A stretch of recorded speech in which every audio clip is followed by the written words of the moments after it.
This video will show you how to replace the rear inside door handle on a Cadillac CTS. This will be mounted to the inside of your rear door. Let's get into it. So we're starting up along our door lock knob on the upper outer corner. If you were looking closely at this, you can see that you do have a square locking tab here. I'm using a small angled pick to get inside of this groove. I'll carefully start pulling it out. Once you pull out on that locking tab, you should be able to lift up on that knob. Just a quick inspection of that, we'll set it aside. We're making our way down towards the inside door handle next. We're going to remove this plastic panel. To remove this, I'm using a plastic trim tool. I'll just make my way right along the front area here. I'm going to start prying it away. Now, as I start prying it away, I'm going to have to pull on that handle. We'll give this a wiggle. It should want to break free. We can rotate it and slide it out of place. Just a quick inspection of that panel, of course, and we'll set that aside for now. Now let's move down towards our grab handle. Looking in and behind this area, you can see that we have an oval port. It has a cover. This actually has 4 locking tabs. It's fairly easy to pry out of place. We're just going to use our pocket screwdriver. You can see those locking tabs. We'll set that aside. With that cover out of the way, as you look inside this area, you're going to find that you have 2 Phillips head screws. Let's remove the pair. Use our Phillips head for this.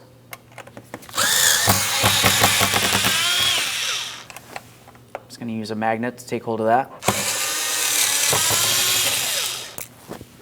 Now we'll continue on with our plastic trim tool. We're going to go in between the door panel and the door and start separating it. I'm making my way down from one side along the bottom. We'll continue on pulling it away, but up along the top, you're going to find that the panel actually has to be lifted up to be removed. Let's use our trim tool here, make our way in between. There we are.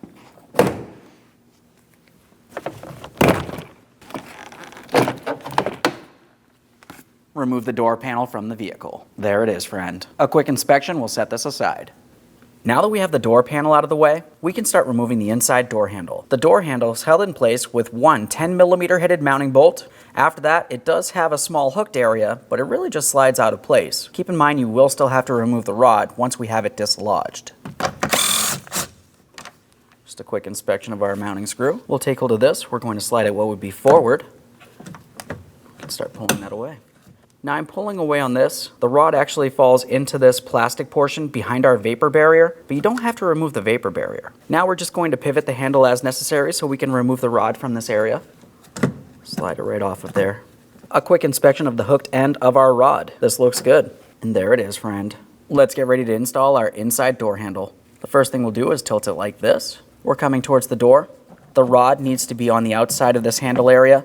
Now we're taking the hooked end of the rod. We're going to slide it through this small orange circular port. Line it up, slide it through. Continuing on, let's carefully pivot this. Now at this point, we're going to have to pull it what would be forward on the door. We're pressing it towards the door at the same time. It falls in flush against the door. Now we'll slide it what would be rearward.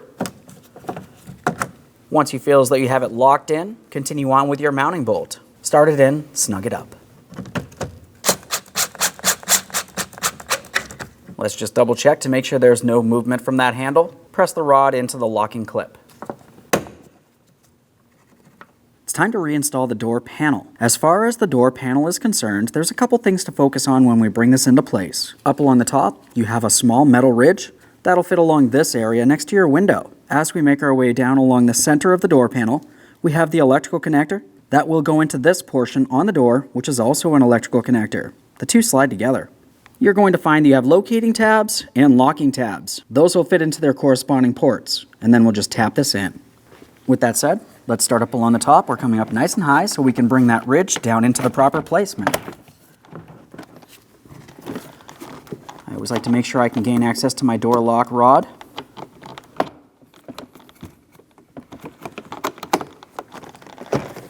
We're just going to tap this down. We'll take a quick peek in this area. We need to make sure that everything's aligned, and then we're going to press it in towards the door just as I mentioned. Okay, everything looks like it's aligned, so I'm going to start pressing this in. This is feeling good. A couple light taps here. Let's go all the way around the door, and of course double check to make sure it's properly secured in place. With the door panel properly pressed in place, let's look just underneath our grab handle. We need to install our 2 Phillips head screws and then install the protective panel. The screws are the same. You don't have to worry about mixing them up. Start them in, snug them up.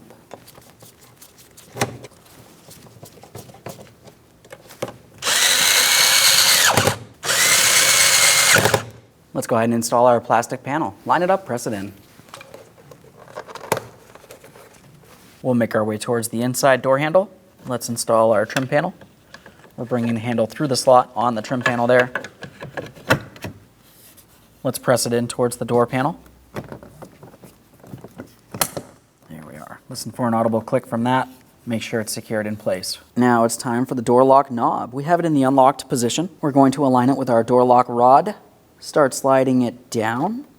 Now as we slide it down, it can only go so far while it's in the locked position. With it being rested in this position, press in the lock. Go ahead and test that door lock real quick, leaving it in the unlocked position. Now before we close the door, let's make sure we test the inside door handle in comparison to our door latch. Now with that said, I'm going to be using a long screwdriver, using this as the striker, which would be attached to the body of the vehicle. If I shut the door, the latch would think that I'm in the closed position. Now if I was trying to open the door without pulling on the handle, this should not release. While I still hold pressure, I'm going to pull on the inside handle. As you saw, it did release. Let's try that one more time. The latch thinks it's in the locked or closed position. Pull our handle, and it does release. This is exactly what we need to see. Okay, friend, we've got our vehicle back together. Just double check to make sure everything's properly secured in place. Aside from that, thanks for watching. When only the best will do, demand TRQ. The only company that lets you view before you do. TRQ is committed to offering the highest quality aftermarket auto parts that are engineered for peace of mind. Thanks for using and viewing with TRQ.